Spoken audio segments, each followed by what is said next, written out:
नमस्कार दोस्तों, मैं रत्नेश सर एक बार फिर से आप सभी का स्टडी 91 में स्वागत करता हूं। और कैसे हैं आप सभी? उम्मीद करता हूं आप सभी स्वस्थ होंगे, जहां भी होंगे मस्त होंगे। दोस्तों आज बहुत ही इंपॉर्टेंट टॉपिक लेके आया हूं आपके सामने, जिससे कि आपके एग्जाम में, चाहे वो सीटेट का एग्जाम हो या यूपी टेट का हो या सुपर टेट का, आपके हर एग्जाम में एक से या दो क्वेश्चन जरूर पूछा जाएगा दोस्तों, क्योंकि बहुत इंपॉर्टेंट टॉपिक है। यहाँ तक कि दोस्तों यूपी पुलिस की तैयारी आप कर रहे हैं, या एसएससी जीडी की तैयारी कर रहे हैं, या यूपीएसआई की तैयारी कर रहे हैं, या आरओ की तैयारी कर रहे हैं, तब भी दोस्तों आपके हर एग्जाम में इस टॉपिक से जरूर क्वेश्चन पूछा जाएगा दोस्तों, क्योंकि ये टॉपिक बहुत इंपॉर्टेंट है। इसमें दोस्तों महात्मा गांधी से रिलेटेड, कर्नल मल्लेश्वरी से और सुनीता विलियम्स से और बछेंद्री पाल और अल बरूनी से रिलेटेड सारी जानकारियां हैं जो कि आपके एग्जाम में पूछी जाती हैं दोस्तों। ठीक है दोस्तों, सभी लोगों से अनुरोध है, सभी लोग ज्यादा से ज्यादा वीडियो को शेयर कर दें और लाइक कर दें दोस्तों। सभी को राधे राधे, जय श्री कृष्ण दोस्तों। सभी को एक बार दोस्तों वीडियो को ज्यादा से ज्यादा लाइक कर दें, ज्यादा से ज्यादा शेयर कर दें मेरे सभी छात्र दोस्तों। आइए दोस्तों सेशन स्टार्ट करते हैं आपका। दोस्तों सर्वप्रथम आपका ये बैचेस हैं दोस्तों। हिंदी आपकी 999 रुपए में, यूपी टेट का बैच आपका 999 रुपए में, सुपर टेट का बैच आपका 1799 रुपए में, यूपी पुलिस कांस्टेबल का बैच आपका 1499 रुपए में, और पीसीएस प्री कॉम आरओ का 2499 रुपए में, यूजीसी फर्स्ट नेट पेपर आपका 999 रुपए में दोस्तों। ये आपके दोस्तों सारे बैचेस हैं, और ये दोस्तों आप इस नंबर पे कॉल कर सकते हैं 7700773452 पे। इस नंबर पे अगर आपको ये बैचेस लेने हैं दोस्तों, सारे बैचेस बहुत ही इंपॉर्टेंट है, चाहे वो यूपी टेट का बैच हो, चाहे आपका सुपर टेट का बैच हो, या यूपी पुलिस कांस्टेबल का, या पीसीएस प्री कॉम आरओ का, सारे बैचेस आपके लिए बहुत इंपॉर्टेंट है। अगर आप इन सब की तैयारी कर रहे हैं तो ये आपके लिए रामबाण साबित होगा दोस्तों। ठीक है, तो आइए दोस्तों नेक्स्ट चलते हैं। अब बात करते हैं हमारे फर्स्ट टॉपिक की, अल-बरूनी की दोस्तों। अल-बरूनी की बात करते हैं दोस्तों। इस महान आत्मा के बारे में कुछ जानकारियां हैं दोस्तों। इस महान आत्मा को जब ये भारत आया तो इसने देखा कि किस प्रकार से हमारे भारतवासी तालाब बनाते हैं दोस्तों। ये तालाब को देख के चकित रह गया कि अरे इंडिया में इस तरह से तालाब बनते हैं, इस तरह से पानी का संरक्षण किया जाता है। तो ये तालाब से बड़ा प्रभावित हुआ था दोस्तों। और आइए जानते हैं अल-बरूनी के बारे में। 1000 से भी ज्यादा साल पहले एक यात्री भारत आए, इसका नाम था अल-बरूनी दोस्तों। क्या नाम था? अल-बरूनी नाम था। और अल-बरूनी जिस देश में आए थे उसका नाम है उज्बेकिस्तान दोस्तों, उज्बेकिस्तान। यानी पॉइंट नोटेड माय स्टूडेंट, यानी कि अल-बरूनी कहाँ का निवासी था? उज्बेकिस्तान का था दोस्तों। कहाँ का था? उज्बेकिस्तान का था। अल-बरूनी ने बहुत ही बारीकी से चीजों और जगहों को देखा, बहुत बारीकी चीजों से जगहों को देखता था। एकदम अरे ऐसा होता है, अरे वाह क्या बात है, तो देखता और उनके बारे में लिखा, खास तौर से वे जो उन्हें अपने देश से अलग लगी दोस्तों। अल-बरूनी उस समय के तालाबों के बारे में लिखते हैं। अल-बरूनी उस समय के तालाबों के बारे में क्या लिखते हैं कि यहाँ के लोग तालाब बनाने में तो माहिर हैं, हमारे देश के लोग इन्हें देखेंगे तो हैरान ही रह जाएंगे। जो तालाब मैंने आपको बताया दोस्तों कि जब तालाब लोग देखते हैं वहाँ के लोग, अल-बरूनी का कहना था कि जब हमारे यहाँ के लोग तालाब देखेंगे, जो हिंदुस्तान में जैसे तालाब बनते हैं, तो वहाँ के लोग हैरान हो जाएंगे, अरे यार इस तरह से तालाब बनता है, वाह क्या बात है। तो अल-बरूनी खुद हैरान हो गया था दोस्तों। तो वो भी ये सोच रहा था कि जब मेरे यहाँ के लोग देखेंगे यहाँ का ये तालाब, तो वो भी हैरान हो जाएंगे कि किस प्रकार से हिंदुस्तान के लोग जल का संरक्षण करते हैं। आप जानते हैं दोस्तों, जब तालाब में लोग जल का संरक्षण करते हैं उससे कई यानी कि कई फायदे हैं दोस्तों। जैसे कि आप सिंचाई में यूज कर सकते हैं, सर्वप्रथम आप यानी कि उसमें मछली पालन कर सकते हैं, और भी जीव जंतु उसमें निवास करते हैं, और पानी से संबंधित कई समस्याओं का समाधान तालाब के माध्यम से हम कर सकते हैं दोस्तों। ठीक है, तो ये चीजें हैं। नेक्स्ट है दोस्तों, बहुत बड़े बड़े पत्थरों को लोहे के कुंडों और सरियों से जोड़कर तालाब के चारों तरफ चबूतरे बनाए जाते थे। क्या बनाए जाते थे? चारों तरफ चबूतरे बनाए जाते थे, और इन चबूतरे बनाए जाते थे। इन चबूतरों के बीच में ऊपर से नीचे जाती हुई सीढ़ियों की लंबी कतारें होती थी। लोगों के उतरने चढ़ने के रास्ते अलग अलग होते थे। यहाँ कभी भीड़ लगने से परेशानी नहीं होती थी। क्या होती थी? कभी भी भीड़ लगने से परेशानी नहीं होती। आज का इतिहास पढ़ने वाले लोगों को अल-बरूनी के अल-बरूनी की किताबों से उस जमाने के बारे में बहुत कुछ पता चलता है। अल-बरूनी की किताब का नाम किताबुल उल हिंद था। क्या था? अल-बरूनी की किताब का नाम किताबुल उल हिंद था दोस्तों। ठीक है, बहुत इंपॉर्टेंट पुस्तक थी। नेक्स्ट था दोस्तों बछेंद्री पाल की बात करते हैं। बछेंद्री पाल यानी कि बछेंद्री पाल की पहली और विश्व की 5वीं महिला थी जिन्होंने माउंट एवरेस्ट की चोटी पर चढ़ाई की। बछेंद्री पाल की पहली और विश्व की 5वीं महिला थी जिन्होंने माउंट एवरेस्ट पर चोटी ही पर चढ़ाई की। बछेंद्री पाल बचपन में एक पिकनिक में गई थी जहां वे 4000 मीटर ऊंची चोटी पर चढ़ गई थी। तब ये कुल 12 वर्ष की थी। कितने वर्ष की थी दोस्तों? 12 वर्ष की थी। ये उत्तराखंड के गढ़वाल एरिया में नापुरी गांव में बड़ी हुई थी। इन्होंने Nehru institute of the mountaineer से अपनी ट्रेनिंग ली। इनके गाइडर कौन थे? ब्रिगेडियर ज्ञान सिंह थे। इनके गाइडर कौन थे? ब्रिगेडियर ज्ञान सिंह थे। क्या थे? ज्ञान सिंह थे दोस्तों। नेक्स्ट है 1984 में माउंट एवरेस्ट में जाने के लिए टीम मेंबर बनी।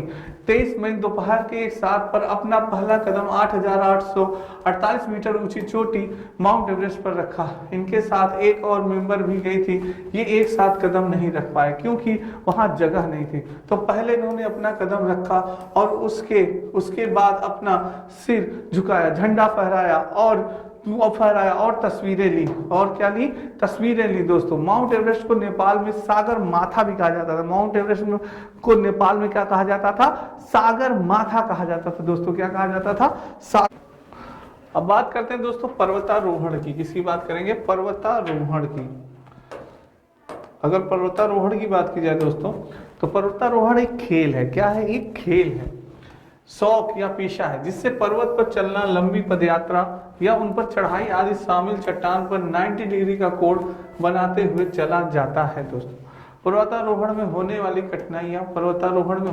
कठिनाइयां गिरती चट्टानें, गिरती बर्फ, पहाड़ों से गिरना, हिमस्खलन, बर्फ की ढलानें, हिम दरारें, मौसम ऊंचाइयों, सौर विकिरण, ज्वालामुखी गतिविधियां आदि दोस्तों बहुत ही इंपॉर्टेंट है। ये पर्वतारोहण में होने वाली क्या है? कठिनाइयां हैं दोस्तों। ठीक है।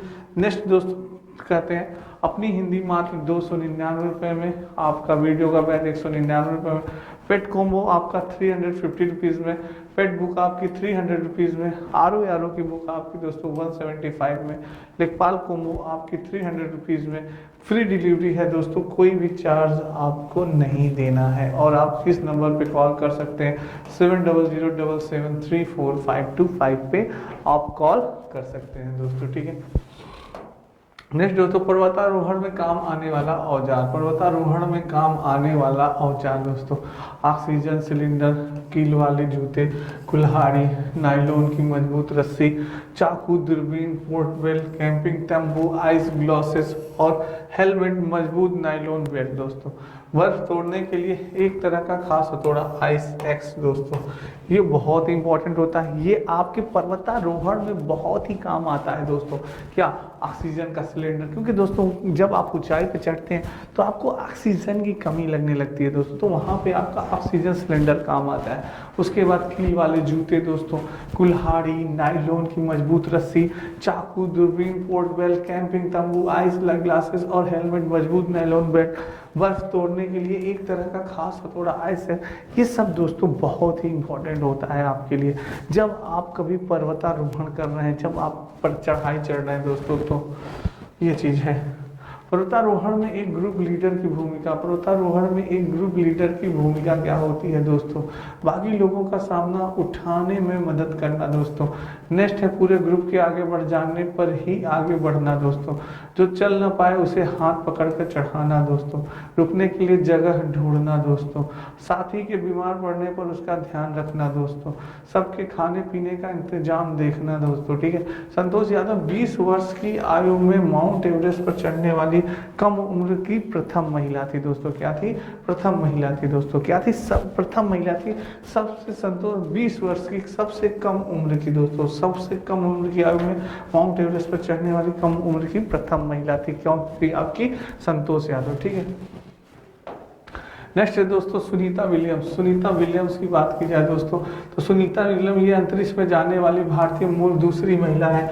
ये 360 किलोमीटर दूर स्पेस में गई थी। इनका संबंध गुजरात के अहमदाबाद शहर से है।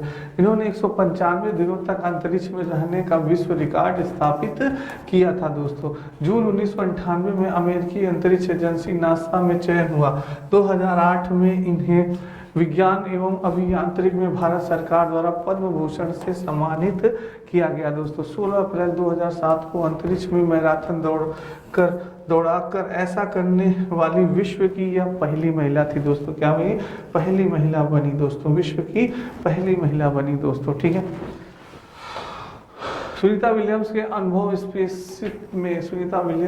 अनुभव स्पेसशिप में वहाँ एक जगह बैठ नहीं पाते थे, एक जगह से दूसरी जगह तैरते रहते थे। पानी भी नहीं रुकता था, बुलबुले बन के फ्लोट करता था दोस्तों। चेहरा या हाथ धोने के लिए बबल पकड़ना पड़ता था दोस्तों, और कागज गीला करना पड़ता था। वही कंघी करने की आवश्यकता नहीं थी, क्योंकि बाल हमेशा खड़े रहते थे दोस्तों। ठीक है। वहाँ टहल नहीं सकते थे और फ्लोट करने की आदत हो गई थी। एक जगह पर रुकने के लिए खुद को बांधना पड़ता था, एक जगह खुद को क्या करना पड़ता था? बांधना पड़ता था। क्योंकि दोस्तों अंतरिक्ष में आपके क्या होता है, आप तैरते रहते हैं, वहाँ के बुलबुले दोस्तों इस प्रकार से उड़ते रहते हैं। आपको क्या करना पड़ता था? उनको गीला करना था। जब आपको मुँह धोना पड़ता था, कागज से पहले उनको गीला करना पड़ता था, फिर मुँह धोना पड़ता था दोस्तों। वहाँ टहल नहीं सकते थे, वहाँ क्या कर सकते थे? वहाँ टहल सकते थे और फ्लोट करने की आदत हो गई थी एक जगह से दूसरी जगह। वहाँ कंघी करने की आवश्यकता नहीं थी दोस्तों, वहाँ अपने आप बाल क्या होते थे? खड़े होते थे। ये किसका अनुभव है दोस्तों? ये सुनीता विलियम्स जी ने अपने अनुभव को शेयर किया। कहाँ? स्पेसशिप में अपने अनुभव को उन्होंने शेयर किया था। बहुत ही अच्छी बात थी दोस्तों। ये बताइए कितनी अच्छी बात थी, हम जान सकते हैं दोस्तों। ठीक है। अब बात करते हैं राकेश शर्मा की दोस्तों। किसकी बात करते हैं? राकेश शर्मा की दोस्तों। भारत के प्रथम और विश्व के 138वें अंतरिक्ष यात्री राकेश शर्मा का जन्म 13 जनवरी 1949 को पंजाब के पटियाला में हुआ था। कहाँ हुआ था? पंजाब के पटियाला में हुआ था। वह 3 अप्रैल 1984 को सोवियत संघ अंतरिक्ष यान सोयूज T11 से अंतरिक्ष के लिए रवाना हुए थे। 7 दिन 21 घंटे और 40 मिनट स्पेस स्टेशन सैल्यूट 7 में बिताने के बाद वह धरती पर लौट आए थे। 1984 में भारत सरकार द्वारा इन्हें अशोक चक्र, सोचिए दोस्तों बहुत ही बड़ी बात होती है, अशोक चक्र से सम्मानित किया गया था। राकेश शर्मा को से सम्मानित किया गया। इन्होंने सोवियत रूस के यूरी गागरिन केंद्र दोस्तों, कहाँ? यूरी गागरिन केंद्र में अंतरिक्ष यात्री का प्रशिक्षण प्राप्त किया। अब दोस्तों आपकी हिंदी इंडिविजुअल का कंप्लीट कोर्स बैच प्रारंभ दोस्तों मात्र 999 रुपए में, मात्र 999 रुपए में आपके हिंदी इंडिविजुअल का कंप्लीट कोर्स बैच प्रारंभ हो गया है दोस्तों। अगर आप क्या कहते हैं, आप हिंदी नितिन सर के द्वारा कोई भी टॉपिक है दोस्तों, कोई भी टॉपिक है, संधि है, समास है, अलंकार है, आपको लगता है कि ये टॉपिक बहुत ही टफ है, तो एक बार आप नितिन सर के वीडियो देखिए, यूट्यूब पे पड़ी हुई है वीडियो, आपको लगेगा कि सर ने बहुत ही सरल तरीके से, बहुत ही अच्छी ट्रिक से पढ़ाया दोस्तों। तब आप जाके ये बैच ज्वाइन करिएगा। ठीक है। तो ये चीज़ है दोस्तों, फिर आपको लगेगा कि हाँ वाकई में बहुत ही सरल तरीके से, बहुत अच्छे ढंग से सर ने पढ़ाया, फिर आप इस बैच को ज्वाइन करें। नेक्स्ट दोस्तों चलते हैं, कल्पना चावला की बात करते हैं दोस्तों। किसकी? कल्पना चावला की। ये भारतीय मूल की अमेरिकी अंतरिक्ष यात्री थी। क्या थी? भारतीय मूल की अमेरिकी अंतरिक्ष यात्री थी। ये भारत की पहली महिला थी, अंतरिक्ष यात्री थी, जिनका जन्म 17 मार्च 1962 में करनाल यानी कहाँ? हरियाणा में हुआ था दोस्तों। कहाँ हुआ था? हरियाणा में हुआ था। और 1988 में कल्पना चावला ने नासा के एम्स अनुसंधान केंद्र से अपने व्यावसायिक जीवन की शुरुआत की थी दोस्तों। ठीक है। और 1995 में ये नासा की अंतरिक्ष यात्री कोर में शामिल हुई। 19 नवंबर 1997 में से उनके पहले अंतरिक्ष मिशन की शुरुआत हुई, जिसमें वे कोलंबिया अंतरिक्ष यान STS 87 के 6 सदस्यीय दल का हिस्सा बनी। इस दौरान उन्होंने 15 दिन 12 घंटे अंतरिक्ष में बिताए। 15 दिन 12 घंटे क्या किए? अंतरिक्ष में बिताए। 16 जनवरी 2003 को उन्होंने दूसरे अंतरिक्ष अभियान के लिए अंतरिक्ष यान कोलंबिया STS 107 से उड़ान भरी, जो 1 फरवरी 2003 को धरती पर वापस लौटते समय पृथ्वी के वायुमंडल में प्रवेश करते ही जलकर नष्ट हो गया एवं इसमें सवार सभी अंतरिक्ष यात्रियों की मृत्यु हो गई। क्या हो गई? सभी अंतरिक्ष यात्रियों की क्या हो गई? मृत्यु हो गई दोस्तों। ठीक है। ये बहुत ही इंपॉर्टेंट चीजें हैं दोस्तों, वेरी इंपॉर्टेंट है, बहुत इंपॉर्टेंट चीज है, वेरी इंपॉर्टेंट। नेक्स्ट है दोस्तों lieutenant commander Waheeda prism. Lieutenant commander Waheeda prism यह भारतीय नौसेना में डॉक्टर है और नौसेना के समुद्री जहाज पर काम करने वाली गिनी चुनी महिलाओं में से एक है दोस्तों। ये पहली महिला है जिन्होंने एक पूरी परेड की कमान संभाली है। किसी भी सेना में यह बहुत बड़ी बात मानी जाती है। इनका गांव थाना मंडी है जो कि जम्मू कश्मीर के राजौरी जिले में है दोस्तों। कहाँ है? राजौरी जिले में है। यह भारतीय नौसेना में डॉक्टर थे दोस्तों। क्या थे वाहिदा पिछले? भारतीय नौसेना में क्या थे दोस्तों? डॉक्टर थे और समुद्री जहाज पर काम करने वाले गिनी चुनी महिलाओं में से एक थे। ये पहली महिला है जिन्होंने पूरी परेड की कमान संभाली थी। किसी भी सेना में ये बहुत बड़ी बात मानी जाती थी दोस्तों। इनका गांव थन्ना मंडी है जो जम्मू कश्मीर के राजौरी जिले में है दोस्तों। ठीक है, कर्णम मल्लेश्वरी की बात की जाए दोस्तों, कर्णम मल्लेश्वरी की बात की जाए, ये एक वेट लिफ्टर है, आंध्र प्रदेश की रहने वाली। क्या है? वेट लिफ्टर है, आंध्र प्रदेश की रहने वाली है। ये 130 किलोग्राम तक का भार उठा लेती थी। भारत के बाहर इन्होंने 29 मेडल जीते थे। कितने मेडल जीते थे? 29 मेडल जीते थे दोस्तों। ठीक है, तो सोचिए वेट लिफ्टर थी, बहुत ही बड़ी बात थी दोस्तों कर्णम मल्लेश्वरी जी ने।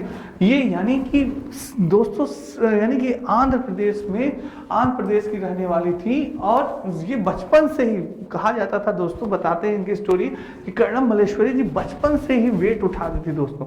तो यानी धीरे धीरे वेट उठाते उठाते इनकी हैबिट बन गई और फिर ये वेट खूब अच्छी ढंग से उठाने लगी दोस्तों। फिर धीरे धीरे इन्होंने अपनी कैपेसिटी बढ़ा दी। वही मैं कह रहा हूँ ना, प्रैक्टिस मेक परफेक्ट दोस्तों। जितना ये प्रैक्टिस करते रहे और फिर धीरे धीरे ये अच्छी तरह से वेट उठाने वाली बन गई दोस्तों। ठीक है, तो ये दोस्तों वहाँ इन्होंने कितने मेडल जीते थे? 29 मेडल जीते थे। कितने जीते? 29 मेडल जीते थे। तो ये दोस्तों आपके नितिन सर के द्वारा हैंड राइटिंग लिखी गई पुस्तकें, सारी पुस्तकें बहुत ही इंपॉर्टेंट है दोस्तों। चाहे प्राचीन इतिहास हो गया, मध्यकालीन इतिहास, आधुनिक इतिहास, समान हिंदी, भारत भूगोल, भारतीय राजवेशता, बायोलॉजी, केमिस्ट्री, फिजिक्स, दोस्तों सारी पुस्तकें बहुत ही इंपॉर्टेंट है। आप जैसे कि इन पुस्तकों को दोस्तों अगर आप तैयारी कर रहे हैं तो ये पुस्तकें आपके लिए दोस्तों क्या है? रामबाण है दोस्तों। क्या है? रामबाण है दोस्तों। ठीक है, बहुत इंपॉर्टेंट है दोस्तों। एक बात ध्यान रखिएगा, जैसे मैंने आपको कर्णम मल्लेश्वरी की बात कही, किसकी बात करी? कर्णम मल्लेश्वरी की बात की। तो इस दोस्तों ये चीज है, ये क्या है? पूछा जाता है कि बताइए कि कर्णम मल्लेश्वरी किस खेल से संबंधित है। पूछेगा आपसे कि बताइए कर्णम मल्लेश्वरी किस खेल से संबंधित है। ऑप्शन आपको दे देगा बैडमिंटन, किससे? बैडमिंटन से ऑप्शन दे देगा बैडमिंटन से, बी ऑप्शन दे देगा टेनिस से, बी ऑप्शन दे देगा टेनिस से, सी ऑप्शन दे देगा बॉक्सिंग से, सी ऑप्शन दे देगा बॉक्सिंग से और डी ऑप्शन दे देगा दोस्तों भारत यानी कि भार उठाने से, भारोत्तोलन से, भार उठाने से। ऐसे दोस्तों आपसे क्वेश्चन पूछा जाता है। इस प्रकार से क्वेश्चन पूछा जाएगा कि बताइए कर्णम मल्लेश्वरी किस खेल से संबंधित है। ऐसे क्वेश्चन पूछा जाता है। तो आपको सबसे पहले कि जिस प्लेयर की बात हो, किसी भी प्लेयर की दोस्तों, चाहे वो कर्णम मल्लेश्वरी हो गई, सानिया मिर्जा हो गई, साइना नेहवाल हो गई, सचिन तेंदुलकर, विराट कोहली, कोई भी दोस्तों XYZ कोई भी दोस्तों आपके प्लेयर्स हैं अगर, तो उन प्लेयर्स का आप ये जानिए सर्वप्रथम कि वो क्या खेलते हैं। जैसे ये क्या है? ये वेट लिफ्टर है। क्या है? Weight lifter. Sachin Tendulkar cricketer है। तो ये चीजें और सब क्या है दोस्तों? सारी चीजें। अभिनव सिंह बिंद्रा क्या है? शूटिंग करते हैं ये। तो ये चीजें आपको मालूम होनी चाहिए कि कौन सा यानी व्यक्ति कौन सा खेल खेलता है। दूसरी चीज आपको पता होनी चाहिए कि वह किस राज्य का यानी कहाँ का निवासी है। यानी ये कहाँ की निवासी थी? आंध्र प्रदेश की थी दोस्तों। कहाँ की थी? आंध्र प्रदेश की थी। और फिर तीसरी बात आपको ये मालूम होनी चाहिए कि इन्होंने पहले कितना रिकॉर्ड कायम किया। रिकॉर्ड की बात होगी तो इन्होंने 130 किलोग्राम का भार उठा लिया था और भारत के बाहर इनको कितने मेडल मिले, कितने मिले, ये चीज पे ध्यान दीजिए। 29 मेडल दोस्तों। इसी तरह से खिलाड़ियों से संबंधित कई क्वेश्चंस आपके एग्जाम में हर बार पूछे जाते हैं। आपको चाहे यूपी टेट का एग्जाम दे रहे हैं, सी टेट का एग्जाम दे रहे हैं या आप दोस्तों किसी भी कंपटीशन का एग्जाम दे रहे हैं, तो आपको खिलाड़ियों से संबंधित क्वेश्चन इसी प्रकार से पूछे जाते हैं। तो ये बहुत इंपॉर्टेंट है कि आपको इन सब चीजों की जानकारी होनी चाहिए और दोस्तों बहुत ही आवश्यक है। तभी इन पॉइंट्स पे फोकस आप करिएगा तो आपका कभी भी खिलाड़ियों से संबंधित क्वेश्चन गलत नहीं होगा दोस्तों। ठीक है, तो ये चीज है दोस्तों बहुत इंपॉर्टेंट है। तो ये चीज़ है दोस्तों। आज की क्लास आपको कैसी लगी कमेंट बॉक्स में कमेंट जरूर करिएगा दोस्तों। और दोस्तों मैं आपको बता दूं, जिन बच्चों को अगर तैयारी करनी है, वाकई में मन लगा के तैयारी करनी है, आपको मालूम है कि यूपी टेट का नोटिफिकेशन बहुत ही जल्द आने वाला है। यूपी टेट का नोटिफिकेशन बहुत ही जल्द आने वाला है दोस्तों। तो अभी से तैयारी में जुट जाइए दोस्तों। नोटिफिकेशन निकलने पे या फॉर्म निकलने पे तैयारी नहीं होती दोस्तों। अभी से अगर आप प्रक्रिया जारी रखेंगे तो आप दोस्तों सफलता के करीब पहुंचेंगे दोस्तों, ठीक है। तो यूपी टेट का आप अगर नोटिफिकेशन है तो आप अभी से तैयारी करने स्टार्ट कर दीजिए। और कुछ मत करिए दोस्तों, सिर्फ प्रीवियस ईयर्स क्वेश्चन क्या करिए, प्रीवियस ईयर्स क्वेश्चन सॉल्व करते रहिए दोस्तों। प्रीवियस ईयर्स यूपी टेट का आप ले लीजिए, क्योंकि आप और हम जानते हैं दोस्तों, क्योंकि हर बार आपने देखा होगा यूपी टेट में रिपीटेड क्वेश्चन आते हैं। क्या होते हैं रिपीटेड क्वेश्चन, 10 से 15 क्वेश्चन। आपने तो देखा होगा दोस्तों, इस बार जब यूपी टेट हुआ था तो 2017 का सेम टू सेम पेपर उठा के दे दिया गया था। तो इसलिए अगर आपको यूपी टेट वाकई में निकालना है दोस्तों, तो आप सिर्फ एक रामबाण या एक ब्रह्मास्त्र है, आपको मैं बता दूं, ये ब्रह्मास्त्र आपका रामबाण है, सिर्फ प्रीवियस ईयर्स क्वेश्चन।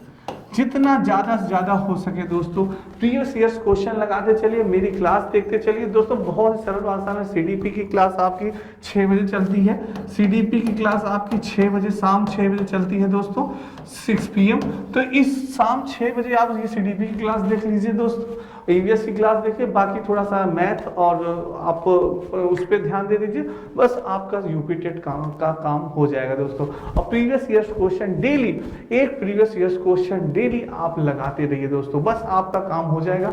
और बहुत ज़्यादा आपको कुछ भी कार्य नहीं करना है दोस्तों, ठीक है। बस यही आप इतना काम कर लीजिए, आपका यूपी टेट हर हाल में निकल जाएगा दोस्तों। तो आज के लिए इतना ही दोस्तों। आपको आज की क्लास कैसे लगी कमेंट बॉक्स में कमेंट जरूर करिएगा दोस्तों। और ज़्यादा से ज़्यादा वीडियो को शेयर करिएगा और लाइक करिएगा। सभी को राधे राधे, जय श्री कृष्ण दोस्तों और जय हिंद दोस्तों।